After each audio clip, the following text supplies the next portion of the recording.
Janvi Tiravasam Sada Suswarupanusantanashim Sada Suprasangaya Bhajeham Shivananda Govinda Anandamurti.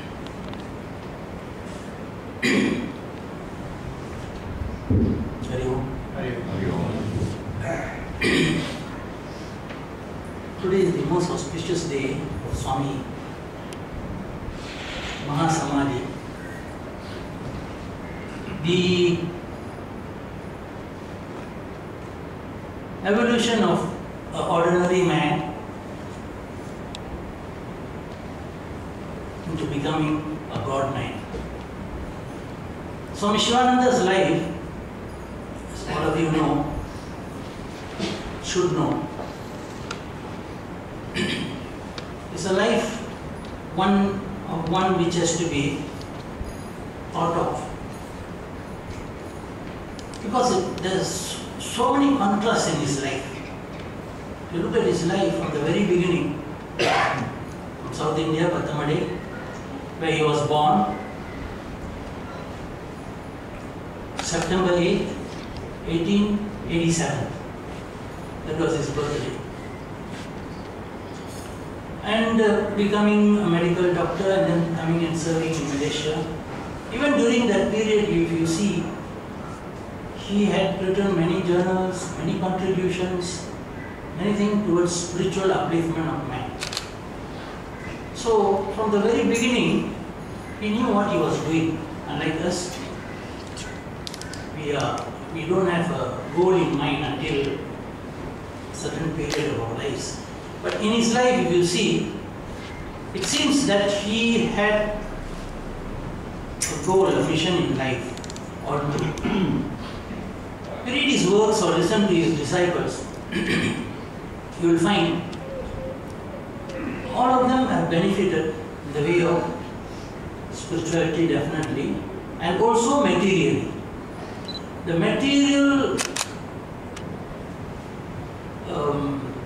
material benefit which they derive from him also contributed towards the spiritual upliftment. This is one thing which I have heard from those who have come into contact with him, the direct disciples, and the books that I have read about him.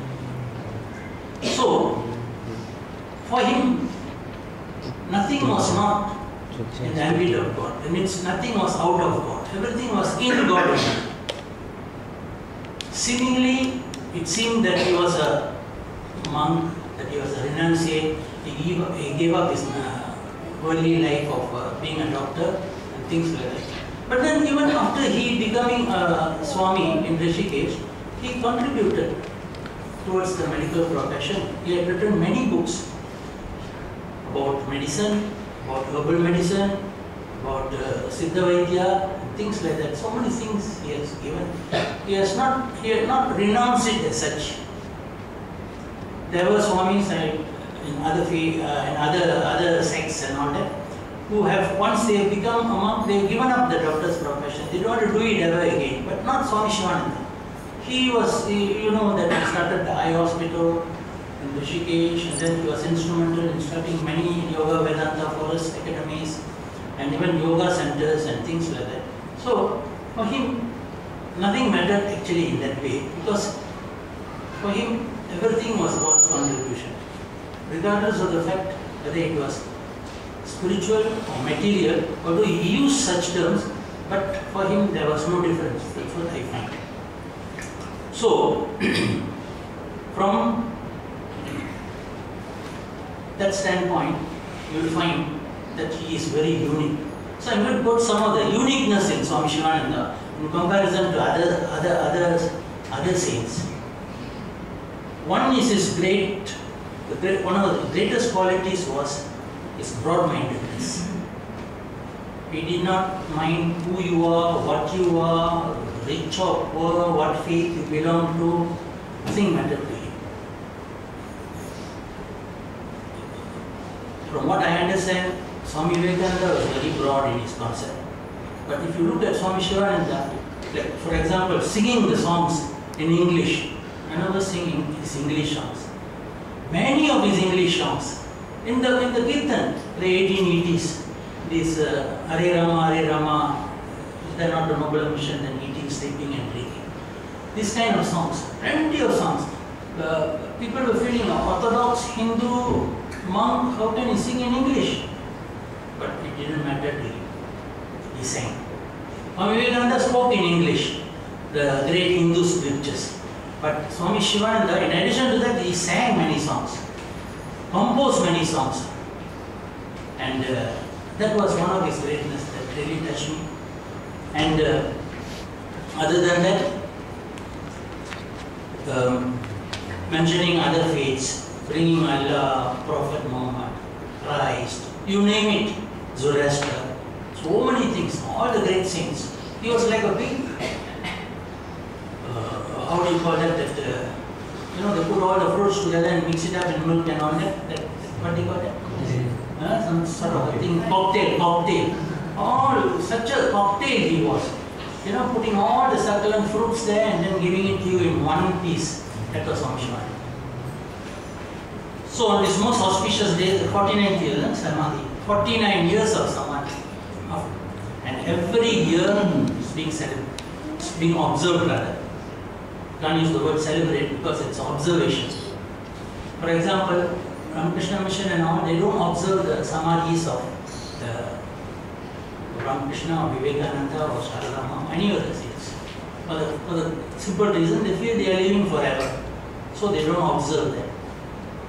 Divine Life is one of the rare organizations which observe the Maha Samadhi in addition to the birth. So September 8th and July 14th. So it's a Tithi they observe, you see. So today is 12th, 2 days now. So calculation, Tithi they observe. So from that, the Guru Purnima to the thing, where you did to the Maha Samadhi, it is the Samadhi, the Sadhana week is also. Because it comes during that period, from Paurnami to this thing. So, Swami Sivananda's life, again, if you see, you did the Sadhana week. Successfully, your secretary was mentioning, Vijay was mentioning the Sadhana week. So, this kind of things which make one part and parcel of the sadhana. If you tell a person, sit down, repeat japam, repeat this, repeat that, and then do 10 days of japa, people might not do it, you see. So, Swami Sivananda, as a doctor, psychologically he knew the workings of the human mind. This was a great factor which he used. As a doctor, they study psychology, so he implemented it. And in addition to the books that he wrote, many of them were in English, they had wrote books, now they say some 400 books have been written. That Secretary Swami was telling, unearthed another few hundred books or so. So can you imagine a person sitting down there and writing the voluminous books, Kundalini Yoga, right from, bedtime stories for children right up to Nirvikalpa Samadhi. So look at the digestion, indigestion, medical point of view, you name it, he has it. So this is another uniqueness in Swami Sivananda. You will find Swamis writing on it, Jnana Yoga, Bhakti Yoga, Karma Yoga, that kind of thing. But this Swami, a whole lot, across the board they say. Anything, you name it, he has written it. In fact, it's very difficult to name something that he has not written. That way. So coming back to the Samadhi, I have heard from his direct disciples, namely Swami Chidanandaji, Swami Venkateshananda and Swami Shantanandaji. These three direct disciples of him who were with him during the passing away. I have heard in their satsams, their writings, and also have read. Swamiji was giving hints right from January onward itself. January of 1963, saying that time is up. Those who want, he addressed one satsang and said, those brahmacharis who are here, those who feel that they want to take sannyas, please take the Shivaratri. After that, who knows? Things like that. And he had told Swami Chidanandaji once, Swamiji said in a satsang in Singapore, this ceremony, Shivaratri or Navaratri, I don't know, you may have to hate, you may have to hate it. It hints like this. But of course, you know, all of us, they did not take, anybody didn't take it seriously. Because Swamiji was only for a sadhu and only 76 that year. 76 years of age when he attended Samadhi. So, in 1963. And he had called certain disciples from abroad, those who can afford, come and see me. Commanded practically. Usually he used to use words like, it's okay, you can write to me, you can talk to me. But he insisted in 1962 onwards, come and see me, I don't have much time, things like that. And he condensed his whole works in a book called Elixir Divine. It's there, the last works of Gurudev, which is stated also there. And on that, on 13th July, that night, he added the last 3 sentences. I don't have the book with me, but the last sentence is, total happiness is achieved after one merges with God. That's the last sentence. And then he said, Hold. I've done enough. That was on the 13th night. So like this, you see plenty of achievements, plenty of indications he has given. Saying, but many did not take it seriously. And then he wanted to know the theory, they call it the Sandhi, meeting time, which is auspicious. The auspicious time junction. That was after midnight. So that time he fixed for his Maha Samadhi, for his Samadhi. Now, Samadhi, they talk about in the scriptures so many different Samadhis. Savikalpa Samadhi, Nirvikalpa Samadhi, Sahaja Samadhi. You know, like Ramakrishna was in Sahaja Samadhi, always in divine bliss. And many others, like Ramana Maharishi or Aurobindo, all these people had taken Nirvikalpa Samadhi, Savikalpa Samadhi and things like that, which we need not go into many technicalities. The most important thing is Maha Samadhi, they say, the person who takes Maha Samadhi leaves the body, but he is around, helping aspirants who are sincere.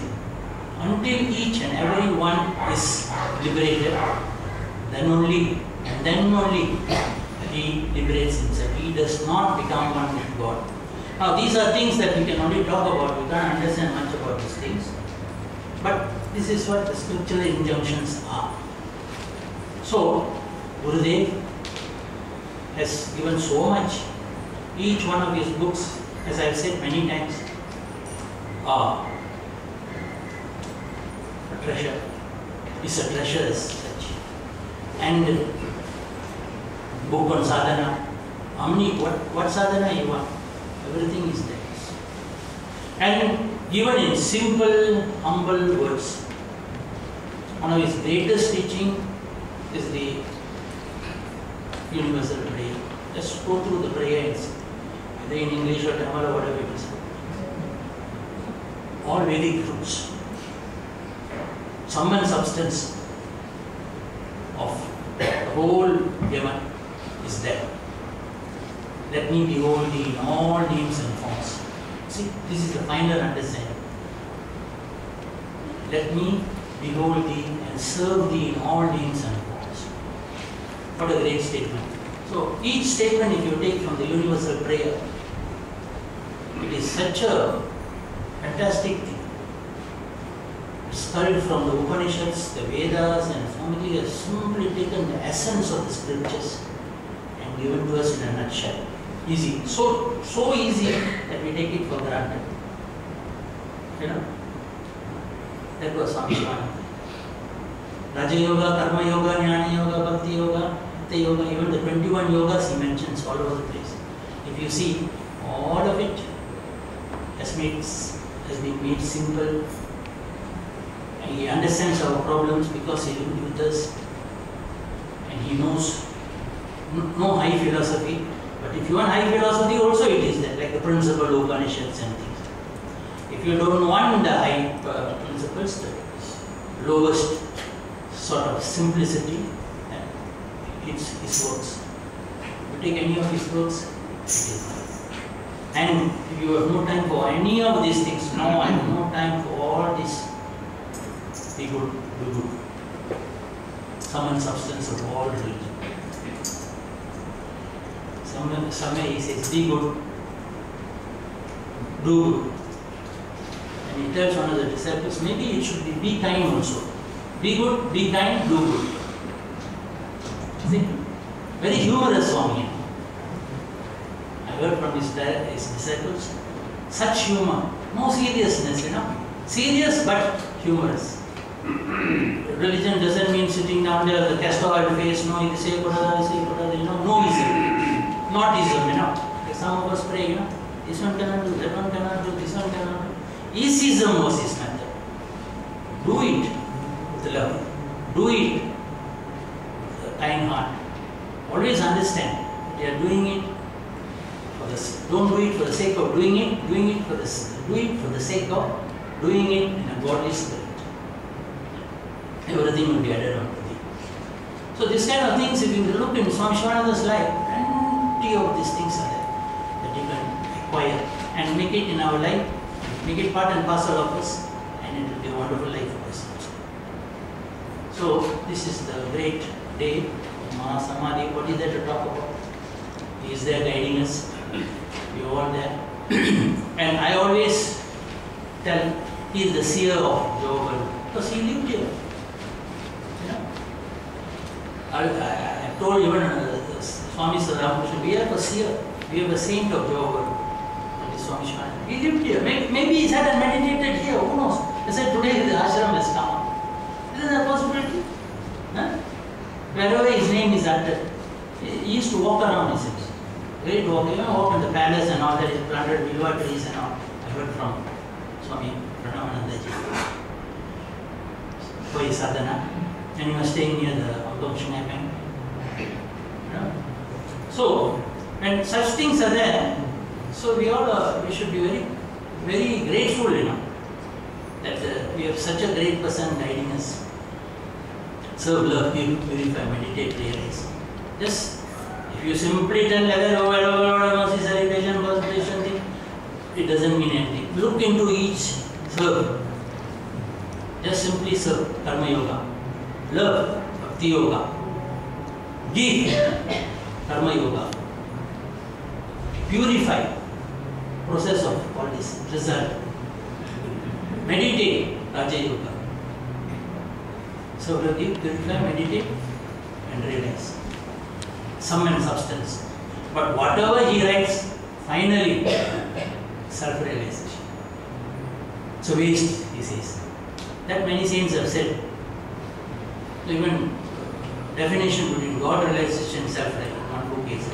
Share this with you before I finish it. God realization. He says, I saw God everywhere. Then towards the end of the life, he saw himself, he says. Self-realization. So he saw God everywhere.